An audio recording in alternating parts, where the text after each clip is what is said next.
What's up, amigos? We have 9 freaking days until I can get some KFC rewards, or I mean Diablo 4 early access. Hopefully you're all as excited as I am for the game, not KFC. So today we have the Druid. I don't even know. I couldn't think of a cool name for the build, so it's just our Pulverized Druid build. As always, if you guys are interested in more Diablo 4 content, hit that like button and subscribe, and thank you all so much for the support over the last few videos. So Pulverize WEREBEAR Druid. Pretty iconic build in the Diablo universe, always a fun build, but never was one of the strongest. But what if we could finally change that? Today we're going to go over the build that I still don't have a cool name for, and this is just going to be one of those controversial builds, I think. But let's just jump into the pros and cons so you can see why and make that judgment for yourself. So the pros: WEREBEAR equals tanky equals big muscles, which obviously means big and strong. Great AoE, single target, and it's really just dependent if you build it right. It's really fun to play. You just run around smashing things, and we actually have a good keystone passive. And the build is really simple. It's not complicated in the slightest bit. So the biggest con: some may say that the build is legendary reliant. So Pulverize is definitely playable without any aspect. It's viable leveling, but will eventually hit somewhat of a wall, I feel, which is why I said this build has great AoE and single target if built properly. Which we try to balance all this out by running Storm Strike for the vulnerable infliction. Now what we're talking about here is the shockwave aspect. The shockwave aspect really does make this entire build 100 times better.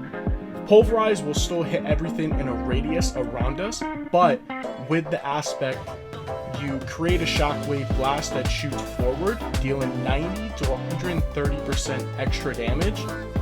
This one aspect increases our damage by 2 or 3 times. Again, this build can be played without the aspect. But the main goal behind every build in Diablo 4 is to find these aspects and improve our overall power. My last few videos were built around just like this. But as I said in my last Druid video, some of the aspects in Druid are some of the strongest aspects in the entire game. Another aspect is Urscene Horror. This transforms our Pulverize into a freaking Earth skill, which means we can take the extra passives like on our Landslide build to scale with our Pulverize build. Now in the written guide, I have 6 total builds linked, 3 without the aspects, and 3 for Earth Horror. Now the other con, and probably the only other con that I can see with the build, other than, you know, the controversial legendary reliance, is the mobility. This will always be a con with every Druid build, and this is why we feel the need to run Trample, even in builds that we aren't using WEREBEAR in really. So let's get into the actual skills.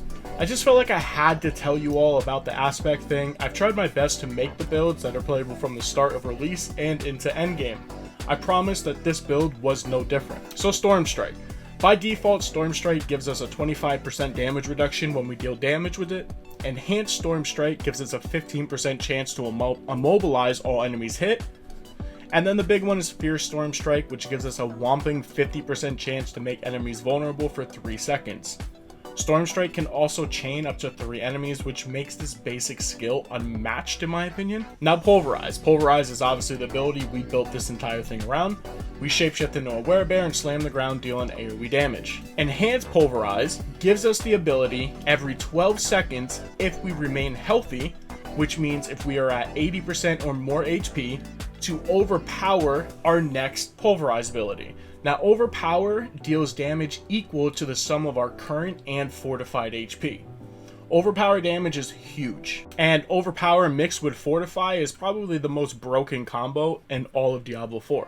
Rage and Pulverize just gives us the ability to stun enemies that are hit by our overpowered attacks. Now this really isn't going to be useful when it comes to open world, because overpowered damage will one-shot everything around that we hit it with 9 out of 10 times.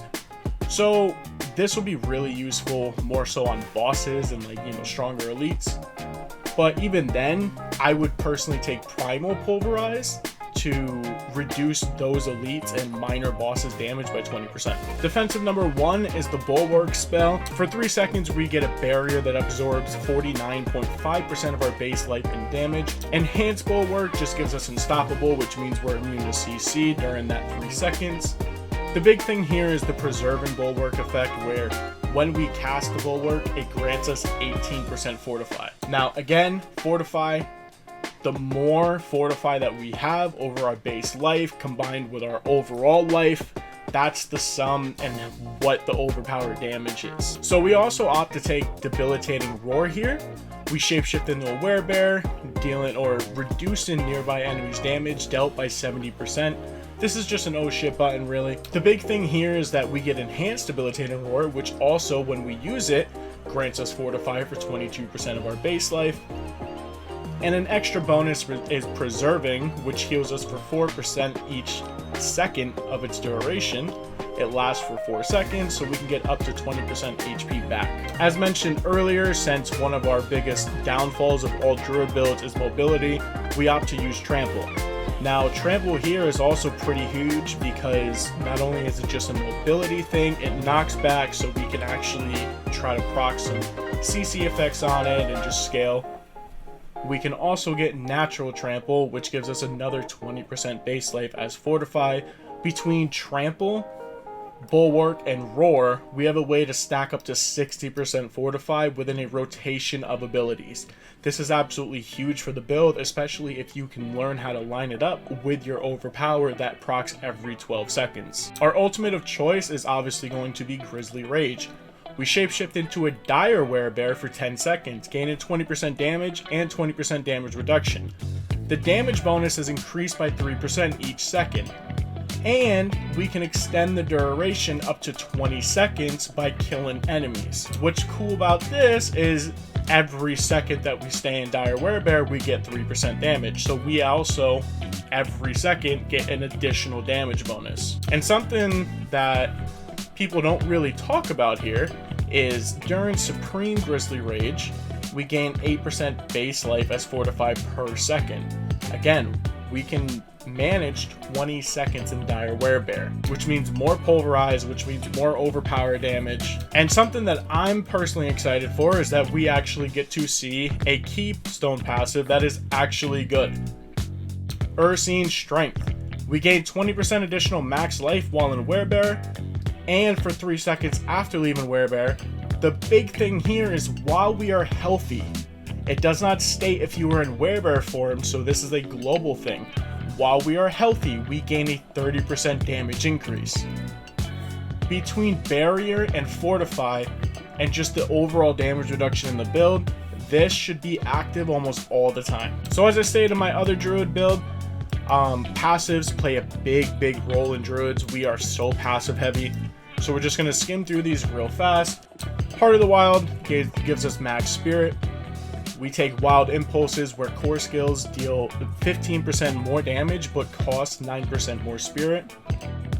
Abundance, basic skills generate 18% more spirit. We take Predatory Instinct, which gives us crit chance against close enemies. And we take Iron Fur for damage reduction while we're in Werebear form. And this bonus persists 3 seconds after leaving Werebear form. We take Ancestral Fortitude, which increases our elemental resistances. It states non-physical, but it means elemental resistances. We take a point in Mending, which we receive 5% additional healing from all sources while in Werebear form. Defensive Posture, increase the amount of Fortify you gain from all sources by 15%. And Nature's Resolve, 15% chance when struck to fortifiers for 4.4% base life. So we took a lot of passives just for damage reduction and just to really scale our Fortify, because again, we want to make sure that we are always popping Fortify and always keeping it up. As I stated earlier, we have in the written guide, we have 6 different build layouts. One set is for what I'm showcasing here, which is without the aspect of Urscene Horror, 3 of which are built around this.